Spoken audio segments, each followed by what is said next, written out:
Tikvice su najranije povrće koje obilno rađa od ranog ljeta do kasne jeseni.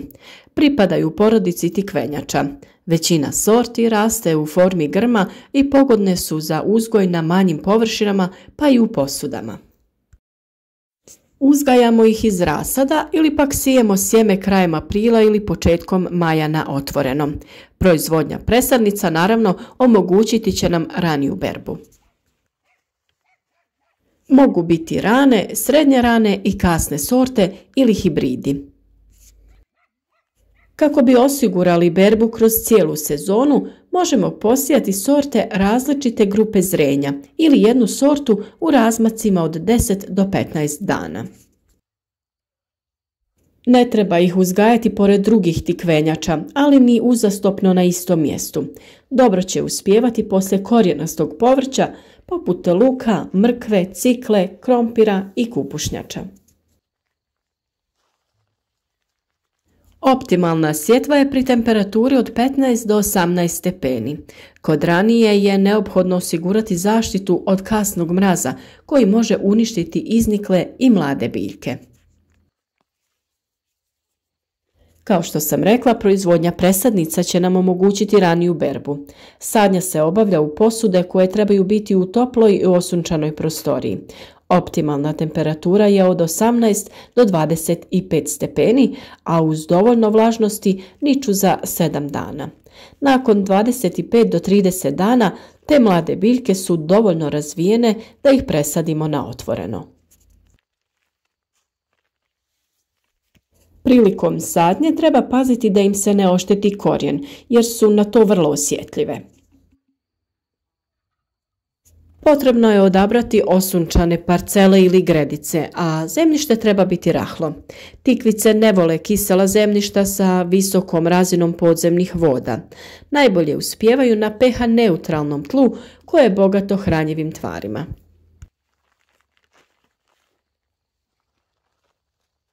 Prije same sjetve na otvorenom, sjeme se može potopiti u vodi na 24 sata, što će ubrzati klijanje i nicanje. Neophodno je da voda bude odstajala kako bi se oslobodila hlora, jer ga ova vrsta ne podnosi.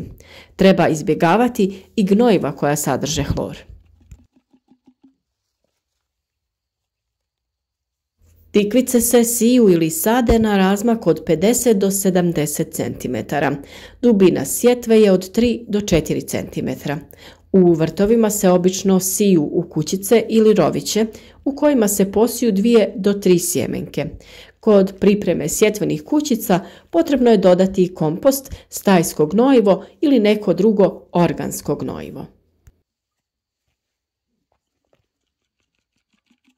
Tokom vegetacije, dok se ne zatvore redovi, međuredno se plitko obrađuje, da se zadrži dobra struktura i prozračnost tla, unište korovi i tada se unosi u tlo i mineralno gnojivo za prihranu.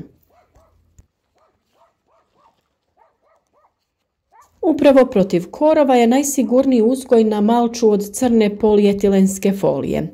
Najbolje ih je saditi na rubovima vrta gdje neće smetati drugim biljkama i slobodno mogu pustiti svoje stabljike. Tikvice su veliki potrošači vode i hranjiva. U sušnom periodu neophodno im je navodnjavanje. Nikada ih ne zalijevajte po listovima jer će višak vlage na njima izazvati pojavu bolesti i ožegotina. Zalijevanje ne treba biti često, jednom u 10 dana. Na 1 metar kvadratni potrebno je 10 litara vode koja ne smije biti hladna niti topla, to jest ugrijana na suncu.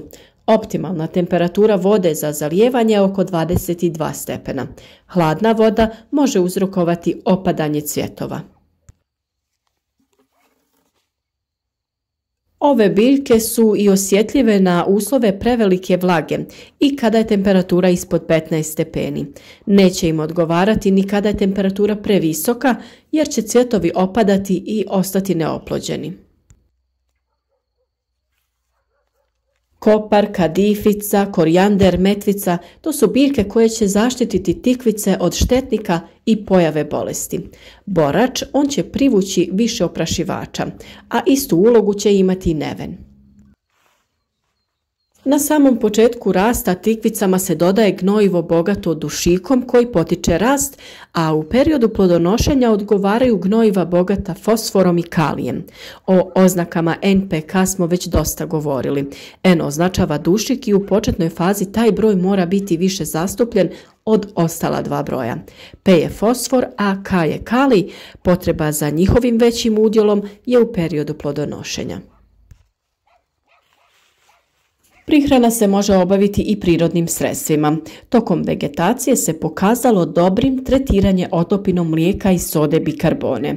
Osim što će biljke biti zaštićene od uzročnika bolesti, mlijeko će folijarno dodati hranjivo. Ovo su mjere koje se naravno obavljaju preventivno i tada imaju najbolji efekat. Protiv bolesti nisu adekvatne kada su se simptomi oboljenja već pojavili. O sredstvu od sode smo već pričali, pa za detaljne informacije na našem kanalu potražite video o upotrebi sode bikarbone. Redovitim ubiranjem povećava se prinos mladih biljaka te potiče stvaranje novih plodova. Od tikvice se koriste samo mladi plodovi i to ili sasvim mladi od 5 do 6 dana nakon oplodnje, kada je na njima još ostatak krunice cvijeta, ili oni malo stariji do 2 sedmice. Dobro ishranjena biljka uz redovitu berbu može dati čak 20 do 30 plodova, a to može značiti prinos od 20 do 40 tona po hektaru. Bere se sa nožem ili škarama i potrebno je ostaviti barem 2 cm stapke. Pri uzgoju na otvorenom izravnom sjetvom tikvice se beru od početka jula do kraja augusta u kontinentalnom području, a u mediteranskom berba počinje oko 14 dana ranije. Ako su vriježe i lišće zdravi, to je cijela biljka, ona može da se bere u periodu od čak 2 mjeseca.